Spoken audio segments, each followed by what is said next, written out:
What is up, all you individuals out there? It's me, full-time anime man.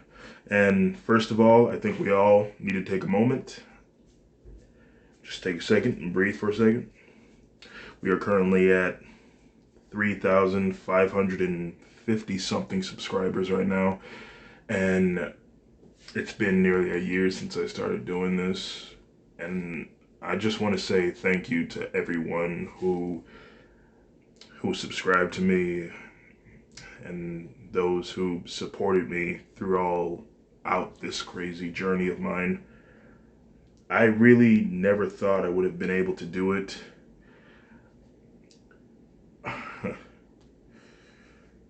Personally, I want to thank my dad. He's the one who told me that I have the voice that everybody would like to hear. And sure enough, he was right. I meant to upload this sooner on Father's Day, and of course, I can say it whenever I want.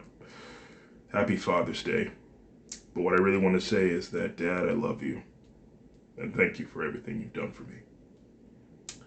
So, with that out of the way, this is What If Deku Had Maleficent's Powers, Part 6. Hope you all enjoy. Also, before the video starts, I also want to mention that a lot of people have been asking me to make a Discord. There is a link in the description to get to my Discord. I'm still learning how to use it, but I do hope everyone has a nice day and do whichever you want to do with the Discord. We last left off, Izuku had healed All Might from his horrid injury and wanted to offer Izuku his quirk, One for All. Izuku says, "You want to give your quirk to me?" "Yes," said Toshinori. "You are a true example of what everyone should strive to be. Take my power and become the shining symbol of peace." Toshinori extends his hand towards Izuku, wanting him to shake it.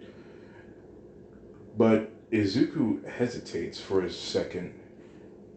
He lowers his hand and said, "I'm sorry, Toshinori, but I decline your offer. I appreciate it, but to become the symbol of peace, that's not the goal that I'm going for. You see, I want to become my own symbol, the symbol of hope for the people." Toshinori smiles and says, "You really are something extraordinary. I like that about you, young Midoriya. Thanks again." "It's no problem, All Might. Although, if you were to offer me a favor, I do have something." "Oh? And what would that be?" "I would like full access to the UA library." "Oh, well, sure, I can do that. I just have to talk to Nezu and get you that." "Thanks, Toshinori. But I'm curious, though, why do you want full access to the library?" "Well, you see, I'm a real bookworm, Toshinori. I can't get enough of reading and learning, especially topics on astronomical events. I just love outer space with a passion." Toshinori would smile, and we would skip some time. Izuku was at the prison talking to his dad about what had happened today. Izuku speaks. "So yeah, I repeatedly stomped on the Nomu's head. I accidentally severed a man's arm from his body and saved the day." Hasashi was proud of his son for what he was hearing. "Wow, son, that must have been scary as hell. But I'm proud of you for all you do." "Thanks, Hasashi. I have to ask you something. If you had a chance, like an actual chance to go back in time, what would you do differently?" A moment of silence goes by, and Hasashi takes a sigh and says, "Well, there are plenty of things I would have done. I would have told myself not to do it because it's not worth it. And then I'd tell him to ditch these so-called friends and go to the hospital and that my son is waiting for me. But I can't. I chose to go down this path, and I have to live with it now. But who knows? It may be 24 years, but maybe with good behavior I could get out early when I'm 50. You see, all jokes aside, Izuku, life goes on even for those who don't choose the right path. But you got a bright future ahead of you. And I'm sure your mother is watching right now and she's she's very proud of what you're becoming, just like me. Izuku smiles and says, "Thanks, Hasashi." Hasashi smiled and fades away and says, "Hey, why don't you call me Dad?" Izuku then says, "Well, I only just found out that you were alive not about 2 days ago. Yes, we are blood, but right now I only see you as just another man. My father you are, yes, but my dad, I'm just not ready for that yet. And trust me, it's no irony towards you. It's just there's someone else who's raised me. He's been a father figure ever since the incident." Hasashi would then ask, "Oh, well, who would that be?" "A man. Well, technically he's a bird named Diaval, and he's taken care of me ever since. He used to be the assistant of Maleficent, the woman who gave me her power." "Oh, okay," said Sashi. A moment of silence brushes by, and Izuku says, "Hey, Hasashi, what would you say if I told you I can go back and save Mom?" "What do you mean?" Before Izuku could answer, someone said that visiting hours are over and all non-inmates must leave the premises. Izuku would say, "I'm sorry, I'll tell you about it later. I gotta go." School was on hold for 2 days, and Izuku was in the library reading the hidden chapters of time traveling. "Oh, I see now. So I have to be exact, otherwise I could be sent to a different time period in a different reality, or worse, I could end up causing a second Big Bang and creating an alternate universe." While reading, Diaval enters the room. "Hey, Izuku, can we talk for a moment?" "Sure, Diaval." He sits down and says, "Are you still mad at me?" Izuku would then say, "No, I understand everything. You deeply miss Maleficent, and that I understand. There's nothing to be upset about." Diaval would smile and say, "Thank you. By the way, I saw everything that had happened on the mirror and what happened between you and your classmates. You really have mastered her powers very well, but I have to ask, why didn't you just turn this giant bird thing into a mouse and then cremate it in your hands?" Izuku thinks, "I don't know. That probably would have been a lot more easier than burning myself with it and damaging my mother's handmade hero suit. But hey, at least I'm able to repair it." After some time, the two would talk and share a few laughs, and it was time to go back to school. Izuku opened the door and was immediately greeted by Ida. "Mr. Midoriya, out of all of us, I would like to be the first to say thank you." "It's no problem, Ida. I just did what anyone else would. You guys were in danger, and I got you all out of there."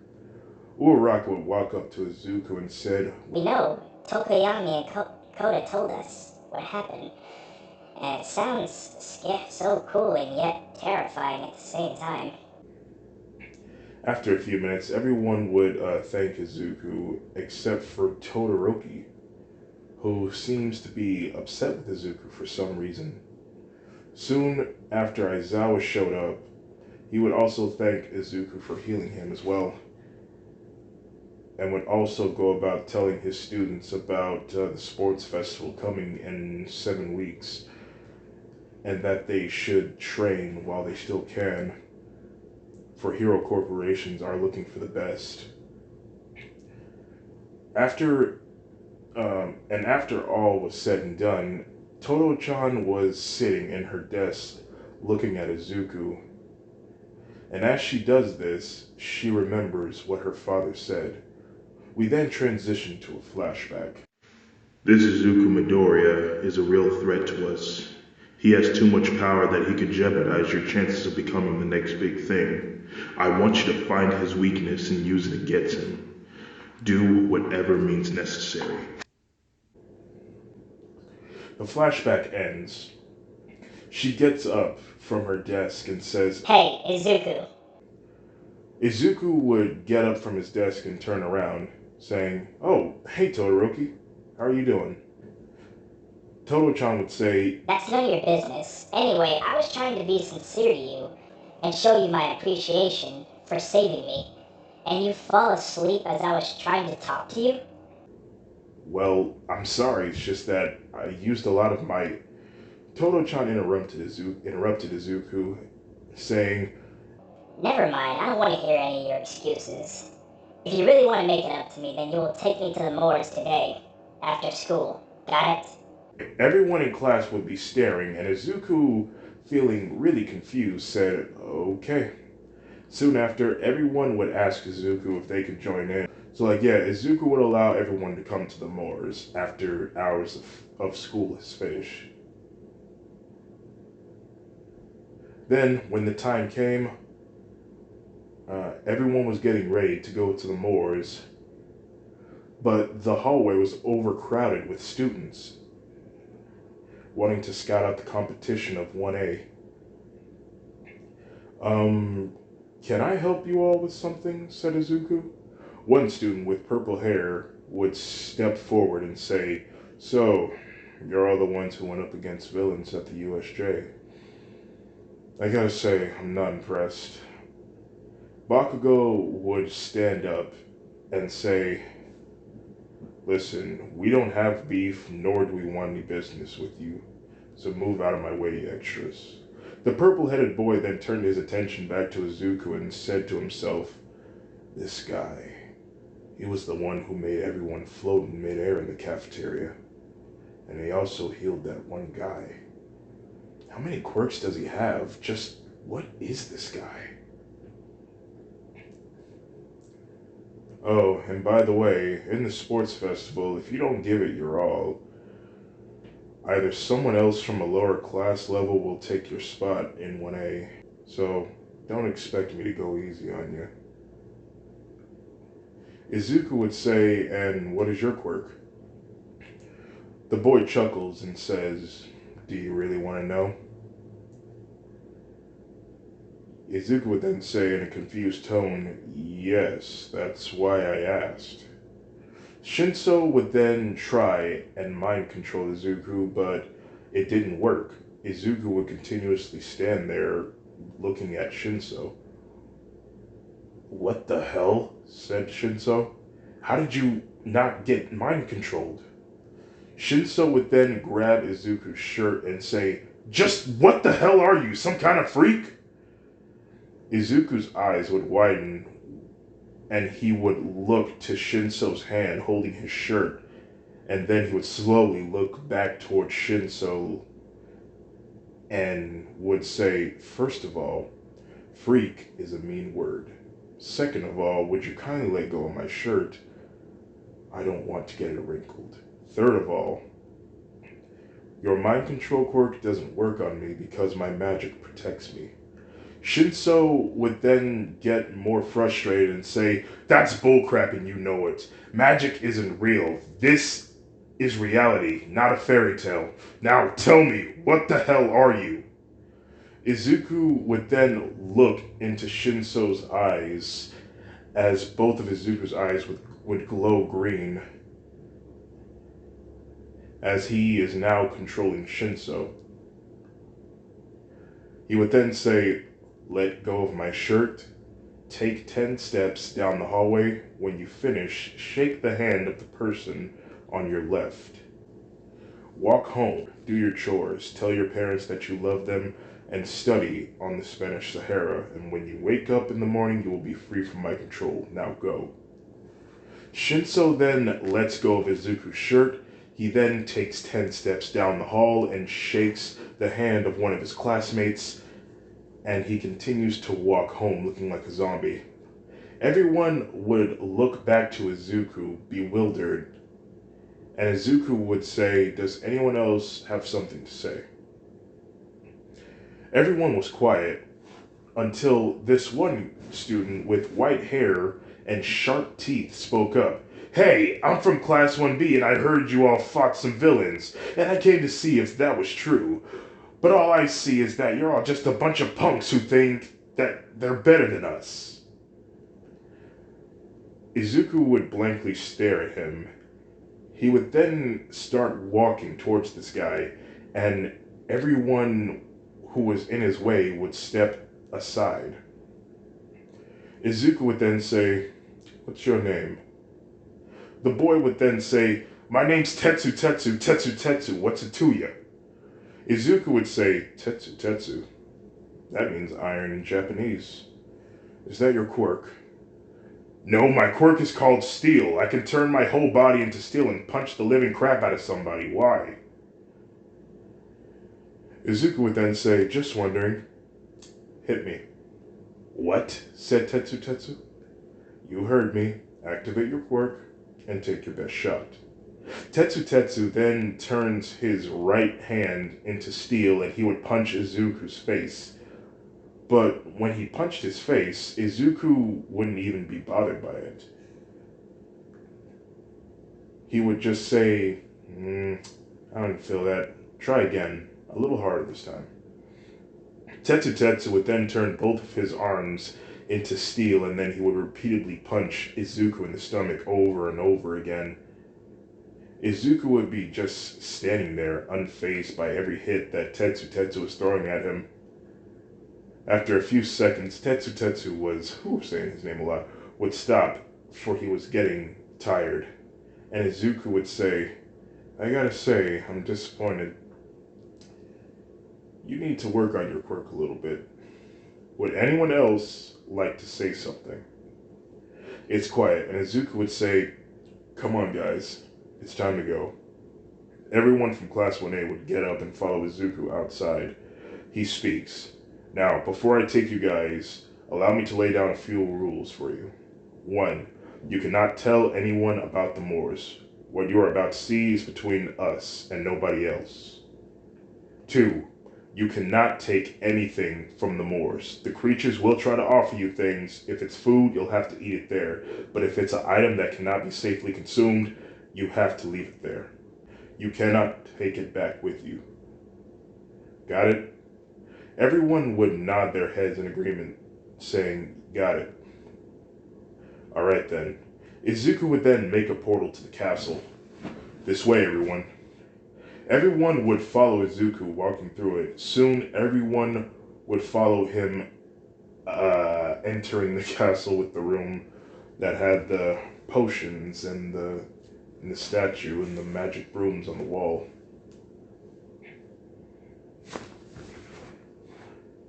After that, they would enter the hallway and see everything that was in a castle. Mina says, Wow, this place is so huge and you live here? Izuku would then say, "Yes, I do." He would then take them outside, and as they make it outside, Izuku would say, "Now, everyone, the creatures won't be hostile towards you. But if anything goes wrong, just call me and I will come help you."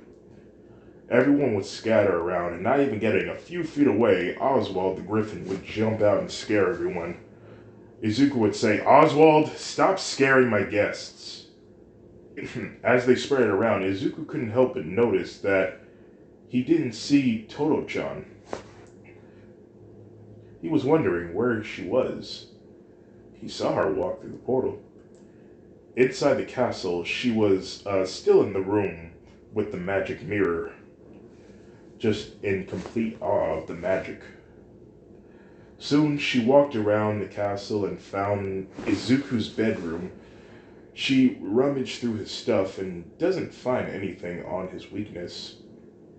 She then looked down in the corner of his closet and says, Come on, there's gotta be something here. from right behind her, she heard, "Well, if you ask me, I think there might be something good up top of the shelf, you know what I mean?" Oh, thank you. Oh crap, it's Izuku. Said Toto-chan. She turned around to see Izuku. Hi there. May I ask you, what are you looking for? The two would talk, and Toro-chan would confess that she's looking for any hints of his weakness. Izuku would then chuckle and say, "Well, you already know about one of them," Wait, said Toro-chan. you have more than one weakness? Well, if you don't mind me asking, what are they? Izuku would then explain, "Well, my magic isn't unlimited. I do have a limit. If I overuse it, I tend to get tired. And also, you saw how I handled Tetsu, right? He could have badly hurt me, and I usually use the fact that I'm somewhat invulnerable sometimes. I let my ego get to me. And someday, who knows, it just might be my downfall. And also, iron. Iron tends to burn people like me." Todo-chan would actually relate to Izuku, minus the fact about the iron. For if she overused her power, she would also grow tired as well, and she thinks that just because she's the daughter of the number 2 hero, she's stronger than anyone else. Oh, well, I'm sorry for going through your stuff, by the way. "It's no problem," said Izuku. "Now come on, the fun's outside." Izuku would take Todo-chan outside and would also take her to this special spot, a meadow where it's just miles and miles of grass and flowers, with the sunlight just at the perfect angle to show off its beauty. Wow, this place is beautiful. "That's not the only reason I brought you here. Look over there." Off in the distance, Izuku points to what appears to be a horse running towards them. Only this horse had a horn on its head. Is that a... is that a unicorn? Izuku would nod his head and approach it and says, "Hey, Core, how you been doing?" All Todo-chan could hear was neighing like a horse, and says, "Izuku, can you talk to animals?" "Yes, I can. Would you like to talk to animals as well?" She would then say, "Yeah, but how?" Izuku would then say like this. He would then place both of his hands over her ears and would use his magic. And as he's doing it, he couldn't help but look at Todo-chan's facial scar. "Hey, if you don't mind me asking, how did you get that scar on your face?" "Oh, well, I'd rather not talk about that." Suddenly, she heard a voice saying, "Well, it hurts to see such a pretty young lady like yourself with that kind of injury." Todo-chan would then jump out of hearing words come from this unicorn's mouth. "You just, I just, I just heard you spoke." "And it's nice to meet you, Todoroki. My name is Cornelius Baxter III, but you can call me Core, just for short." "I'm Shoto Todoroki. This is crazy. I can talk to animals now." Izuku would tell her, "Yeah, it's pretty cool." So, after some time, the three would talk, and while in the middle of talking, Izuku would hear Jiro calling his name, and he would start running in the direction he heard them from to see what was wrong. Soon, when he made it, Jiro, along with other classmates, look at something. "What's the problem?" asked Izuku. Jiro would then say, "It's Koda. He's about to be eaten by something." Izuku would run in the direction where Koda is. Crawling towards him was a minotaur looking like it was limping in pain. This minotaur had the body of a lion, wings that were like that of a bat, and a sort of stinger that resembled that of a scorpion. It was very big. Izuku would stop it, and he would say, "Hang on, what's going on here?" The manticore would then speak, but wouldn't understand what it's saying. Since this isn't no ordinary animal, Koda can't hear what it's saying. He would just stand there confused. Izuku would then say, "Oh yeah, I see. That looks like it hurts. Hey Koda, he has a splinter in his paw and he wants your help to remove it." Koda would then hesitantly remove the splinter from the manticore's paw, and the manticore would thank Koda by nuzzling against him. Everyone has calmed down, and it was time for everyone to go back home. Izuku would help them use the portals so that they could get there, and when it came to Todoroki, she turned to Izuku and said, You know, if you want to, we could always train for the sports festival. I'd help you and you'd help me. Izuku smiles and says, "I'd like that." From behind them, they heard Kirishima say, "Oh hey, can I join in too? I saw how you I saw how well you took Tetsu's punch, and that guy is made of steel." Toto-chan would then speak up, saying, Shut up, Kirishima. It's going to be just the two of us training. Izuku would chuckle, and soon after everyone was sent back home, Izuku was left alone with his thoughts on the topic of Toto-chan. Could it be that she likes me? I can't really tell. That tsundere act throws a lot my way. We then skip to the next day after school. Izuku and Toto-chan were alone in the moors next to the watery area where Izuku likes to go to clear his thoughts. I gotta say, this place looks like a beautiful spot for relaxing. Izuku then says, "Well, maybe when we're done training, we could relax for a little bit. Now, how about we start with me? You could help me by..." Toto-chan speaks up, saying, Now, hold on, Izuku. As a girl, I should go first. And you call yourself a gentleman? You're such an idiot. You're going to help me with my ice quirk. I need to work on my ice conjuring. It needs to be faster, even when I call it. "Okay," said Izuku. "And what about your fire side?" Toto-chan would be irritated from hearing that, for Izuku mentioned her fire side, and would say, No, we're not gonna talk or worry about that. We're only going to train my ice. Nothing else, got it? "Whoa, okay, just the ice," said Izuku. Alright then. Now what I want you to do is that I want you to put something heavy on the ground. And I'm going to do my best to use my ice to eject that object as far away as I can.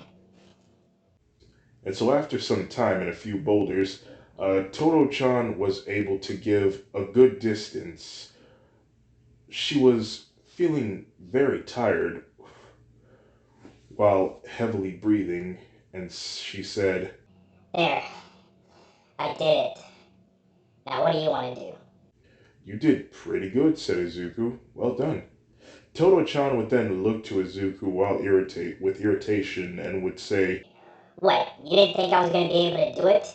"No, no, no, no, no, no, that's not it. It's not like that at all.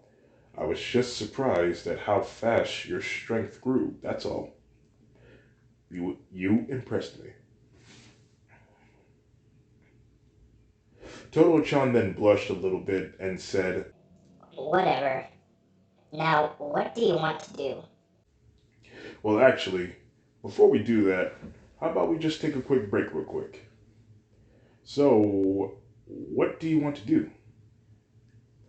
Toto-chan then turned around while thinking and said, Says, well, I don't know, I guess we could. she would then turn around again and blush when she saw Izuku in his underwear. She then said, "What the hell are you doing, you perv?" "Oh, well, I just thought since we're already near the water, we could swim for a little bit. Let the water cool us down."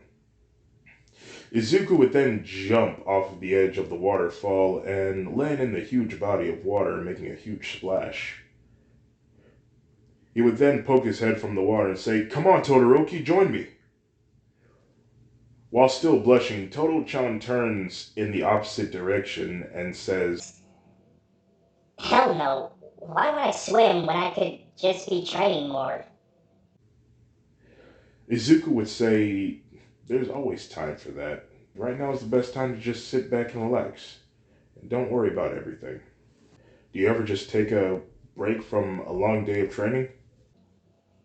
"Of course not." said Todo-chan. Izuku would then lift himself out of the water and back on top of the waterfall, landing next to Todoroki. And he said, "Let me guess. Overwhelming parent. Never gave you the time of day for you to just be you." Todo-chan would then say, No, most of my time was just spent on training to become strong. I didn't really get a chance to have a childhood or do child things like make friends or go to the playground or anything really. I really wanted to have fun, but She pauses, and Izuku would then extend his hand to Shoto, and he would say, "Well, let's start having fun now." After a second, Todo-chan would take Izuku by the hand, and without even warning her, Izuku would then jump off of the edge of the waterfall with Todo-chan. She would then scream as they both land in the water and they both surface at the same time. Todo-chan speaks. wow, that was so exhilarating. Izuku says, "I know, right? Here, come on, let's do it again."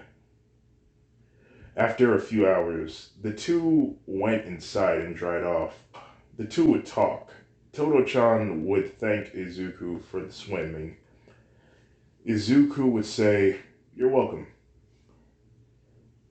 The two would then talk more, only this time Todo-chan would be a little more open to Izuku and would even tell him about how she got her eye scar. Todo-chan would then start to cry, but Izuku would comfort her, and when she calmed down, she would decide that it was the best time for her to go home. Izuku would take her to the mirror and make a portal to take her home. She walks through it, and then she says her goodbyes to Izuku and thanks him once more for listening to her problems.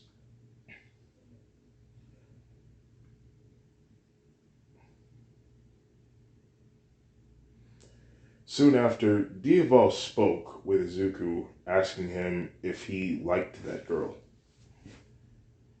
Izuku would say, "Yes, I do. But I want to take things slowly, of course. We just started our friendship, really." Diaval would then change the subject, saying, "So, how's the time traveling coming along?" Izuku says, "It's going. I'm still learning about stuff, but hopefully soon I'll be able to use it." We then skip to the next day. Izuku and Todo-chan were at the moors training again. This time, it was Izuku's turn. "Okay, Todo-chan. My psychokinesis could use some work. After that Nomu struck me really hard, it really does show how much I need to work on my psychokinesis. So, I want you to create the biggest mountain of ice that you can, and I will lift it with my mind. Can you do that?" Todo-chan would say, "Sure, I can." with her right hand, she then conjured a giant glacier of ice and said, "Is this big enough for you?" "It's plenty. Thank you." said Izuku. Izuku readied himself and said, okay, stand back in case things go sideways. Izuku would then raise both of his hands into the air, and the glacier of ice would start to lift off the ground. Toto-chan in the back is bewildered, watching Izuku lift this giant piece of ice. Izuku looks like he's doing bench pressing, repeatedly lifting his arms up and down, and after counting to 10 lifts, Izuku was about to put the ice down until he was stopped by Toto-chan. Hey, wait, don't put it down yet. You gotta at least get to 100. Izuku would then say, but I'm getting tired. That doesn't matter. What does is that you go over your limits. You gotta go beyond. Plus Ultra Style, right? Izuku would then nod his head, saying, you're right. Here we go. Izuku gets back to lifting the glacier, and after a few minutes, Izuku finally reached 100 lifts. 98. 99. Izuku catches his breath as his clothes were drenched with his sweat. Come on, one more, said Toto-chan. With one final grunt, Izuku says, 100! Ugh. After 100 lifts, when he did it, he dropped the glacier of ice, making a loud thud. He falls to his back as he pants. Toto-chan would walk next to him and said, nice job, you did it. You're welcome. Izuku laughs and then he passes out. After a few hours, he would wake up in his bed. He then scratches the back of his head and said, oh, it's dark. I wonder if Toto-chan went home. Izuku then got out of bed and then he walked to the door. When he opened it, he heard Shoto's voice and Diabol's. They were both laughing, and Izuku followed the sound. When he turned the corner, he saw them sitting down having tea, still laughing. Diabol says, oh, and when he was 8 years old, he turned himself into a goat and he ate the sofa. Toto-chan started laughing, and Izuku walked up and said, but hey, that sofa was mighty delicious as a goat. Diaval gets up and said, Izuku, you're finally awake. How do you feel? I'm feeling pretty good. A little sore, but that should go away soon. Toto-chan then got up herself and said, well, it's about time I get going. I'm sure my dad's growing concerned about me. Izuku would take her to the mirror and make a portal. Toto-chan would then say, so, is Diaval your father? no, but he's definitely the best there ever was. When the accident happened, he was always there. He's even the one that taught me how to fight and use my magic. I'm grateful to him. Toto-chan would then look to the ground and say, well, I'm glad you have a lovable parent. My dad doesn't. He's always been so hard on me, and he took my childhood from me. And ever since he drew my mom insane, I always resented him.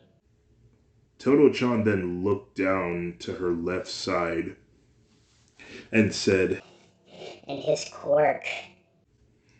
She then clenches her fist, and Izuku would say, and that's why you won't use your fire side, because you think it's your father's fire. I understand now. Toto-chan would talk, but she's on the verge of crying. She then said, it's because of him. I didn't have a chance to be a kid. It's because of him. The scars on my face. It's because of him. For what happened to. For what happened to. to. Izuku would quickly grab Todo-chan, bringing her in for a hug.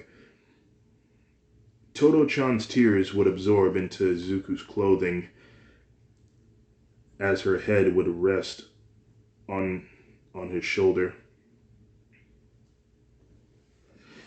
Izuku would say, "It's okay. Now, I don't know how hard your life was like, but I can tell it hurts you to even think about your father and the other thing that has happened, but is there someone else that you could relate to? A relative or something? Somebody you feel close to?" Yeah, my brother and sister.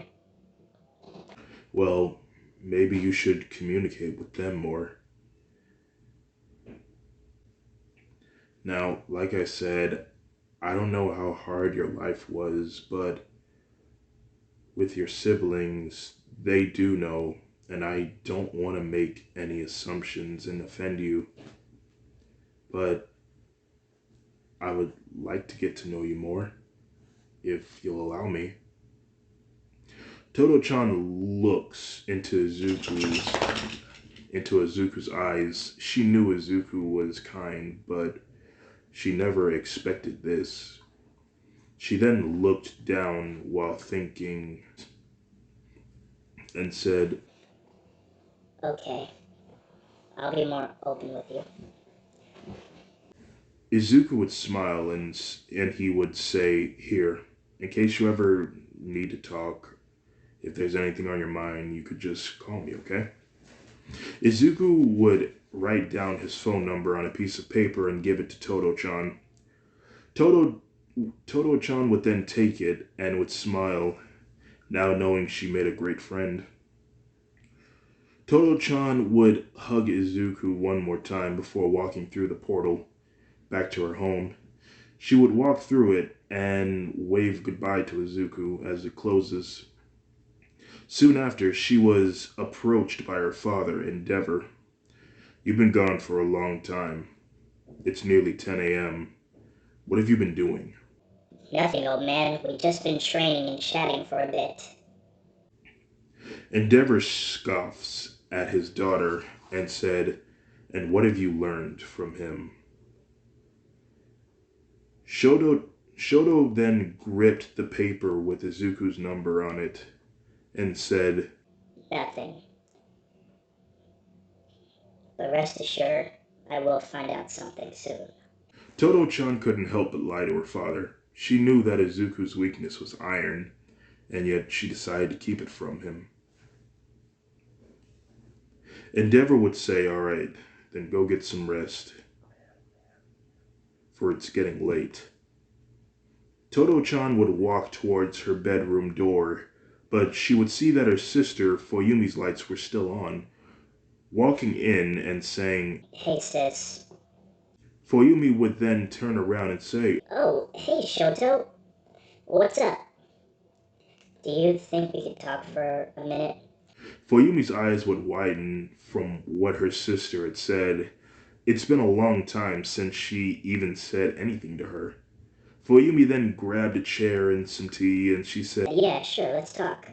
"We'll just say that the two had a talk for a while." And Todo-chan was even more open to her about how she's feeling. We fade to black and then reappear. It's the next day. Izuku would open the portal to the moors after school, and Todo-chan would come along. When they get there, Izuku says, "All right, Todoroki, today we're going to be doing something different. Today we're going to skip training." Todo-chan says, But why? Don't we need to prepare for the sports festival? "Don't worry, we have time for that. It's just today I wanted to do something different. I take it you never had a chance to ride a bike as a kid, right? Well, no. Said Toto-chan. Izuku says, well, guess what? I don't have bikes, but I got the next best thing. Izuku then walked over towards the wall of mounted broomsticks. Shoto tilts her head out of confusion, and then we appear outside. Toto-chan's face was showing signs of fear as we slowly zoom out, revealing Izuku and her riding the flying broom. Toto-chan was holding on to Izuku tightly, fearing that she might fall off. Izuku would be cheering for excitement and say, "Woo! Look at that! Look at that view! Isn't this fun, Todoroki?" Todoroki? Izuku turns around and saw her shivering and her teeth grinding. Are you scared of heights, Todoroki? No, Said Toto-chan. I'm not afraid of anything. Really? Said Izuku. Izuku then aimed the nose of the broom downwards, and they started flying downwards as if they were falling. Toto-chan screamed as she felt the heavy wind blowing against her face. She tightly embraces Izuku, and Izuku thinks she's had enough and would fly more slower. And Toto-chan says, Put this thing down right now. Izuku would then land, and Toto-chan would jump off of the broom. Catching her breath after a few minutes, Izuku would say, "Are you okay?"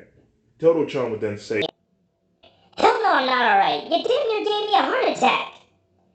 We were so high up and my heart was pounding and I never felt such a sensation in my life. It was scary and yet at the same time very exciting. I gotta I gotta do that again. Hey, let me ride this broom by myself this time. "Oh, well, I don't know if you're ready," Yes I am. Just give me a chance. said Toto-chan. "Very well then," said Izuku. "Here, go ahead and take it for a spin." Toto-chan then takes the broom and then she gets on it. She says, Okay, let's go.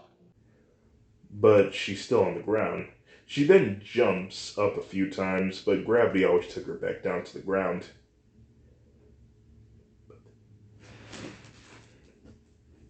She then gives it a few shakes, but that doesn't work either. She even tries sweeping the ground a bit because she thinks that will refuel it. Izuku would chuckle and would teach her how to properly fly with the broom. She falls down a couple of times, but she would always get back up and try again. And soon she would finally fly on her own, and Izuku has his own broom flying next to each other. "Good job, Toto-chan. You're doing awesome," Thanks. said Toto-chan. Wow. I always wanted to know what it was like to fly, but this is so cool. All day, the two would spend the entire day flying around. Inside the castle, Toto-chan has a big smile on her face. She then says, Oh man, I've never had so much fun in my life. Like, I actually flew, and it was easy. And when the griffins flew next to us, while we were flying in the sky, it was so cool. It was so amazing. It was like a, Izuku would speak up, saying, "Fairy tale?" "Yeah, like a fairy tale." The two share a look of The two would share a look of comparison. Izuku would walk towards Toto-chan and say, "Hey, Todoroki, yeah? I was just wondering if we could, like, go out on a date sometime. Toto-chan's face would turn a lot more redder than before. As lights were twinkling in her eyes, she then said, Sure, we can. a smile comes across Izuku's face, and then Diaval enters the room, kind of ruining the moment. Hello, Diaval. A few weeks have passed, and in those times, Toto-chan would be even more open to Izuku, like expressing her feelings, and even talking about her times with Endeavor and how hard he would be on her. You know, sharing more personal things. Izuku would also do the same, being more open to her. And every time that they would come into school and when they would leave school, their classmates would always think that they were a couple for all the times that they spent together.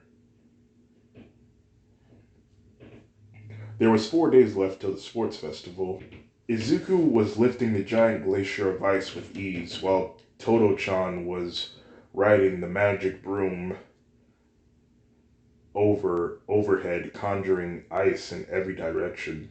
When Izuku was done with his training, Toto-chan came in for landing.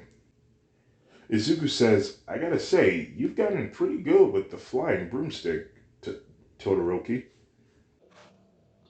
Thanks. It's really awesome. Izuku smiles and says, well, why don't you keep it? Really? Yeah, you're so skilled at flying it would be a waste if we just let it sit around forever on that wall. And since it's not a quirk, you can ride it whenever you want. Oh wow, thanks, Suzuku. I promise, I will ride it every day. They exchange a look to each other, and Izuku says, hey, Todoroki, there's gonna be this thing happening tonight involving the fairies, and I wanted to know if you would stay for a little while and watch it with me. What? Oh, and what are the fairies doing tonight? I want it to be a surprise, said Izuku. Um, okay, sure. I'll stick around. Great. A few hours had passed. The sun had set and the stars were out. The two young teenagers were walking through the woods of the moors and into a cave. As they make their way in, Toto-chan says, It's a little dark in here. Izuku, with the snap of his fingers, would conjure a bit of green flames to light their path, Thanks. said Toto-chan. So, what are we going to see? Izuku would say once every year the fairies would do their traditional dance on the water. There's a beautiful light, and they sing. Their song calms the soul to whoever listens to it. I wanted to share it with you. Plus, you need to see it. Oh, well, in that case, I can't wait. Soon the two would come across a huge body of water and a hole in the ceiling of the cave. Here, have a seat here.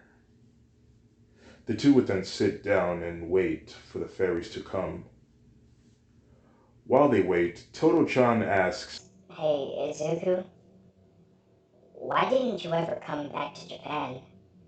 I mean, you could clearly come back whenever you wanted, so why didn't you ever return home? Izuku would take a deep breath and say, I didn't want to come back because at first I didn't have anyone to come back to. I watched my mom die as she saved my life using her powers to get me out of danger. She was my hero, and I want to be a hero for her. I want to become more than just the symbol of peace. I want to become the symbol of hope. Someone the people can look to and know that hope is always there. Toto-chan smiles and she leans against Izuku, saying, That's so beautiful. Izuku looks up and says, "Look, they're coming." From up above, more than 20 fairies float down as they emit a bright glow.